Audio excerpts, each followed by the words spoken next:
Hello everybody and welcome back to another Pick'em. I'm Buddy Strange, this is StrangeVoodooTV, and this is week 11 of the NFL season.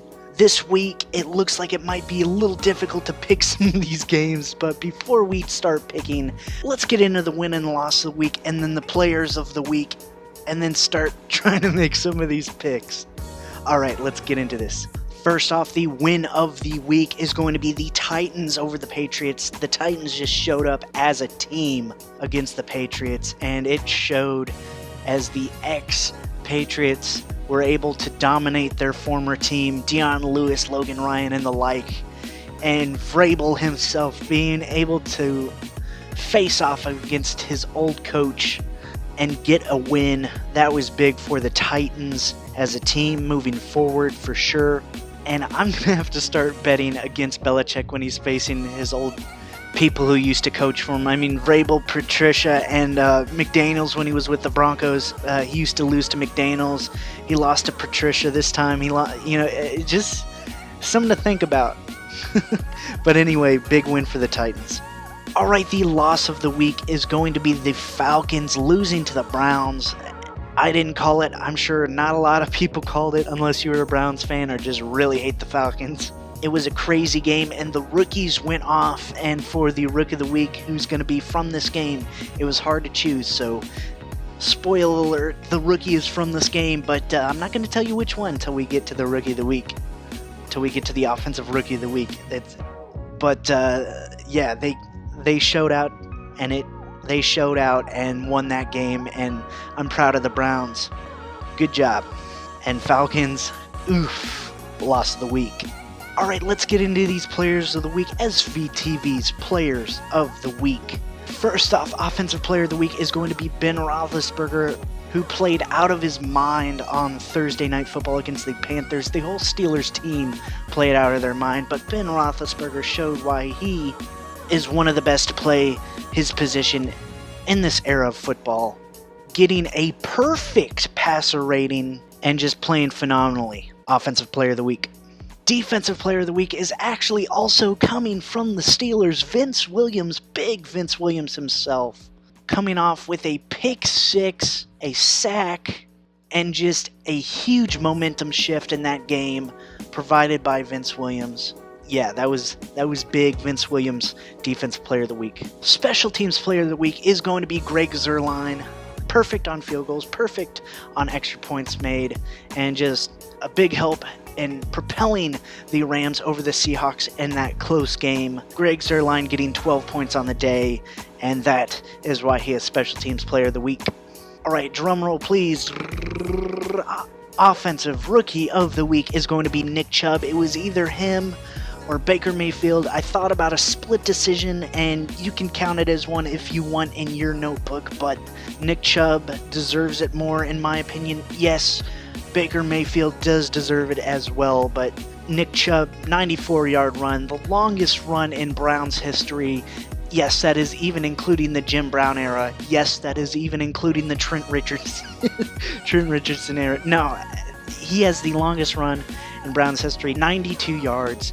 And that guy was just a monster, adding a touchdown and even more yards through the air, just definitely helping out his team, and definitely one of the biggest reasons the Browns were able to win against the Falcons. Wow. Yeah, Nick Chubb, Offensive Rookie of the Week. Defensive Rookie of the Week is going to be Leighton Vander Esch, monster. That guy pretty much single-handedly won him the game. On the second to last drive, Carson Wentz threw to Corey Clement. That's play, according to Next Gen Stats, was supposed to gain like 22 yards or whatever. He stopped him for a 5-yard loss, beating two blockers in his way, was able to get past them, get Corey Clement in the backfield for a 5-yard loss, and that guy was just a beast, getting an interception against Carson Wentz. That guy. Yeah, Leighton Vander Esch showed why he was a first-round pick by the Cowboys, showing that he is not a bust. The Defensive Rookie of the Week, Leighton Vander Esch. All right, everybody, before we get into these Week 11 picks, I know I have been slacking off a little bit. I have not been giving you critical information, and that is how I'm doing overall in my weekly picks. So right now I'm gonna pop up on the screen how I've been doing.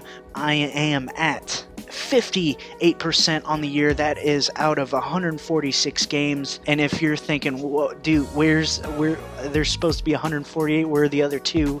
Those were ties, and I'm not counting ties at all for or against myself. So right now I am sitting at 58%. This past week I got 64%. My best on the year is 69% in week 9. That is until week 11 when we're getting 100%, people. Don't count on that. But anyway, we're looking to at least hit 60%. So let's try to do that with week 11 picks. Let's get into these picks. Okay, Thursday night football. We've got Packers versus Seahawks. Right now, the Seahawks are but they're competing. The Packers, on the other hand, have just, I mean, they're 4-1, so they're not doing terrible, but it just seems like something ain't right there in Green Bay, in Titletown. And if it were in Titletown, I'd probably go Green Bay, but it is in Seattle, the 12th man, and Green Bay has not won in Seattle in a little while. The Seahawks were competitive with the Rams as well as the Packers were, but I think the Seahawks get it here. I think their running game is going to be too much for Green Bay to handle, and that defense will be all right, and that defense will hold against Aaron Rodgers and the Packers. I think the Seahawks win in a close one, 20-17 over the Packers. All right, the Cowboys versus the Falcons. The Cowboys coming off a big win against the Eagles, and the Falcons coming off a devastating loss to the Browns, in which I think a flaw was kind of opened up, and that is the Falcons' run defense just got blew open. I mean, just ouch. Could it be a bounce back game for the Falcons? That is the question. And I'm going to say no, it is not. I think the Cowboys get it. I think Ezekiel Elliott can take advantage of that run defense. Dak Prescott can take advantage of a few key Falcons players missing. I don't think the Falcons will be able to do it. And really quickly, I know you probably already know this, but Julio Jones is now the fastest receiver to get to 10,000 receiving yards in a career. However, the little known fact is he is actually the slowest to get to 2 touchdowns in one season. No, I think the Cowboys do win, and I think they win 27-23 over the Falcons. All right, Bengals versus Ravens. The Bengals just, coming off a, I'm not even going to call it a game, coming off a just absolute thrashing from the Saints. The Saints, ironically, not showing any mercy and just punishing the Bengals, taking advantage of a bad defense. The Ravens coming off a bye, and I think it's probably gonna be Lamar Jackson starting for him. Joe Flacco has not practiced yet this week, and it looks more and more like the Lamar Jackson experience is about to begin, and boy am I ready for that. It's going to be exciting. But also a real quick thing that many people, I haven't seen it at least, are talking about is a possibility of RG3 starting as well in this game. I mean you have Joe Flacco possibly needing hip surgery, and then now it's down to Lamar Jackson, who you'd think would get the start, and RG3, the veteran with experience. So I mean, I wouldn't be surprised myself if they opted to go RG3 here. But I mean, if you're really wanting to see what your offense is like with Lamar Jackson, do it now. I mean, seriously, you're coming off a bye, do it now. Now would be the time. I think they should go Lamar Jackson, barring some tragedy. But, I mean, I wouldn't rule out RG3 starting for the Ravens this week. With that being said, if it does happen, and I think either way, even if it doesn't happen, the Ravens are going to win here. But if it does, it's going to be exciting, and I think just the freshness might provide them a win. They have a good defense. They have a really good defense. That offense, I think, will get a spark from Lamar Jackson if he does start. And I'm going to say the Ravens win 34-17 over the Bengals. Call it Patty Mahomes effect. I don't care what you call it. Lamar Jackson, he's going to go off. I'm going to call that Lamar Jackson gets 3 touchdowns total, whether that be 2 touchdowns passing, 1 rushing, 2 rushing, 1 passing, all 3 passing. all 3 rushing. I don't care. I think he gets 3 total touchdowns. I think the Ravens, yeah, they get it. All right, the Panthers versus Lions. I'm going to have to go Panthers here. Lions are struggling. Panthers did come off a bad game against the Steelers, but I think they take that as a lesson. I don't think it sets them back, especially against the Lions. I think they can use this game to reset themselves, if you will, and I think the Panthers win 30-13 over the Lions. All right, the Titans versus the Colts. This is going to be a tough one to call. The Colts are looking pretty good despite their record, and the Titans have looked pretty bad, but have gotten some games under their belt that are really important, including a big win against the Patriots this past week. In this one, it's all going to be dependent on what Mariota's looking like that week, because that's pretty much how this has all gone. Their defense has been consistently pretty good, their running game has been pretty good, and the quarterback play has been up and down, and that's why they're 5-4. On the other side, the Colts defense has been consistently good, quarterback play has been pretty good, and the running game has been like, eh. So, I mean, it's going to be an interesting one. It's going to be a close one, at least that's what I'm thinking, but I think the Colts come away with the win. I wouldn't be surprised in the least if the Titans come out with a win, but I'm going to call Colts here because I think Eric Ebron's on fire. Andrew Luck is going to throw to him a lot, and I don't think the Titans are prepared for it. The one reason I think they had a leg up against the Patriots, Gronk was not playing, and I'm not saying Eric Ebron is close to Gronk, but this season Eric Ebron has been playing lights out. The Colts are using him the way the Lions didn't. He caught 3 touchdowns in one game this past week against the Jaguars. He only caught more than 3 touchdowns in a season twice with the Lions. Are you kidding me? So the fact that he's on fire, you've got Mo Alley-Cox behind him playing lights out as well. You've got a run game now with 3 different backs who are capable. You got a defense led by a young secondary who are playing pretty good, and Darius Leonard. Yeah, I think the Colts can get this one, but again, wouldn't be surprised if the Titans get it, but I think the Colts get it 26-24 over the Titans in a very, very tight matchup. I think it may even come down to the last minute field goal when it's 23-24, and then boom, Adam Vinatieri just kicks it right through in overtime. I'm going to call this game an overtime game. I'm going to think it will be. Change a couple possessions in overtime, and then boom, Vinatieri kicks it for the game winner in overtime. That might be what it comes down to. I'm calling it there. Let's see if it happens. All right, Buccaneers versus Giants. The Giants, I predicted it, came down with a win against the 49ers. Bummer. But anyway, the Buccaneers lost to the Redskins 16-3, and oof, that was a bad loss for them. And this week, I do not think they bounce back. I think the Giants take a little momentum into this week and get at least one more win for the season, and I think it happens here. I think that defense will not be able to contain Saquon Barkley. Even though Jason Pierre-Paul's coming back home and he wants a revenge game, I don't think he gets the game he wants here. I think Saquon Barkley and Odell Beckham, Sterling Shepard, Eli Manning, Evan Ingram, they all take advantage of that. Even with an offensive line playing as bad as it is, I think they get it here. And defensively, I think they can contain Fitzmagic and that offense. I think the Giants win 21-13 over the Buccaneers. All right, the Texans versus Redskins. The Redskins have been winning. They've got some injuries. The Texans coming off a bye. It's going to be in Washington, and I think the Texans might use that bye. They've been rested. Redskins have had some injuries. They are not rested. I think the Texans come in, and I think they have themselves a day. I think Deshaun Watson has himself a day, and they control the game from start to finish. I think they win 35-20 over the Redskins. All right, Steelers versus Jaguars. The rematch of the rematch. The Steelers coming off a game in which they just throttled the Panthers. The Jaguars coming off a tough loss, which they almost came back and won against the Colts, but they weren't able to. And all I'm saying here is the Steelers have at least 1 to 2 games a year where they're just like, they should win it. They should should win it with everything in their being. They should win it, and they lose. They almost had that against the Browns, and this could be the week. This could be the week that the Steelers lose for no reason. But I don't think it's going to be that day. If it is, know that I said it. I at least said it.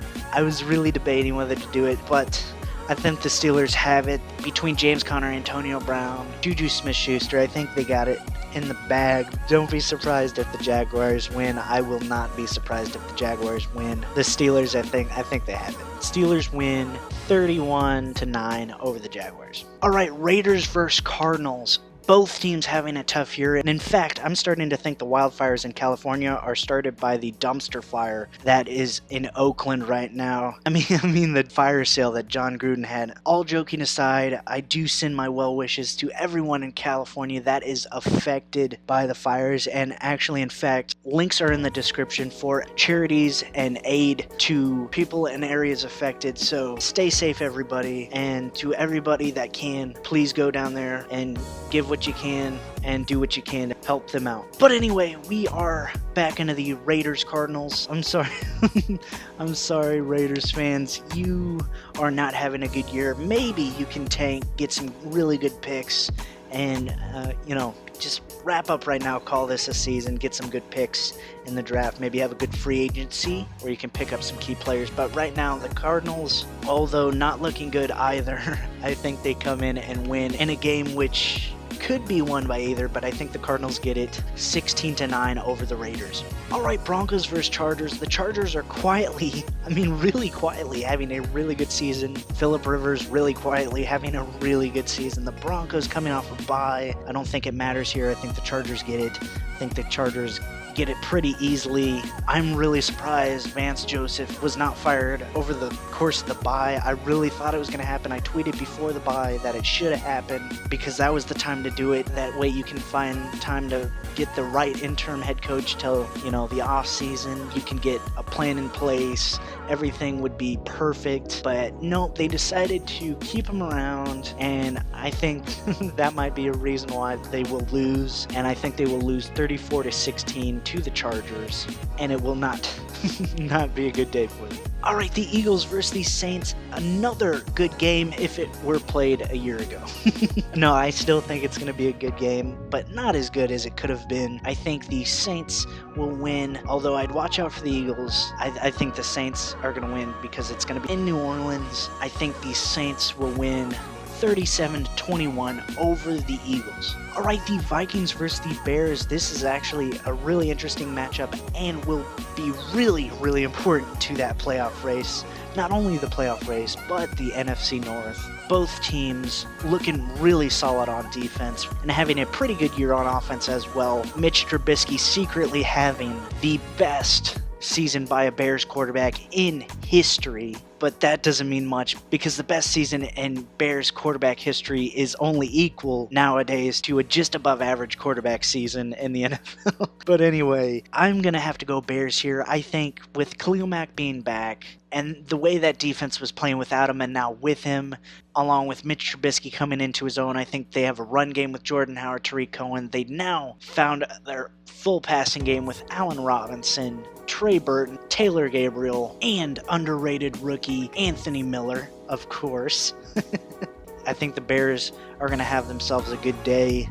I think the Vikings will compete, but in the end it won't be enough. I think the Bears win 28-17 over the Vikings.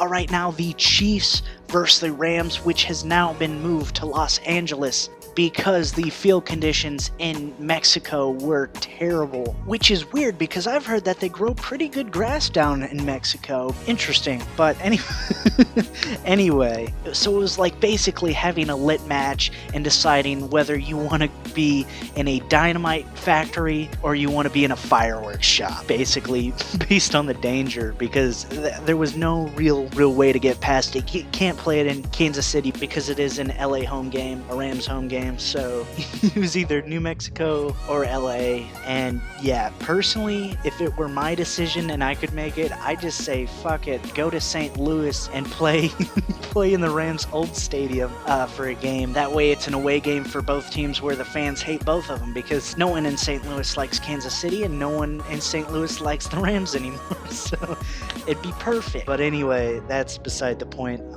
I think it is going to be really good game. Could be Super Bowl preview, who knows? But I think the loss of Cooper Kupp is going to be huge moving forward. He was big in that offense, and I think this is going to be a barn burner of a game in which I do believe the Chiefs will come out on top. This one is probably the toughest call, but I think the Chiefs win it in a really close game.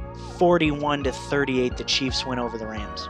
Alright everybody, that is the video. I hope you enjoyed this video. If you did, hit that like button. If you haven't already, hit that subscribe button. Comment anything down below, whether you agree, more importantly, if you disagree. I would love to hear your opinion and why you disagree, what you think about my picks. Catch me on Twitter at StrangeVoodooTV. Remember, link is in the description if you want to help Smokey the Bear fight those fires, and a special link down below if you really want to check it out. It's part of the Oakland Raiders joke that I had, but anyway, so check those out. Please consider helping and donating. Any way you can help would be appreciated from those affected. I'm not one, thankfully, but I'm sure they would definitely appreciate it. And if you want to join my weekly pick'em, it is not too late. Even though it is week 11, almost to be week 12, it is not too late if you want to come join my weekly pick'em to do so. Link is in the description for that as well. And I guess that'll be it. So as always, I'm Buddy Strange. This is StrangeVoodooTV. Keep it strange, people. I'll see you in the next one. Peace out.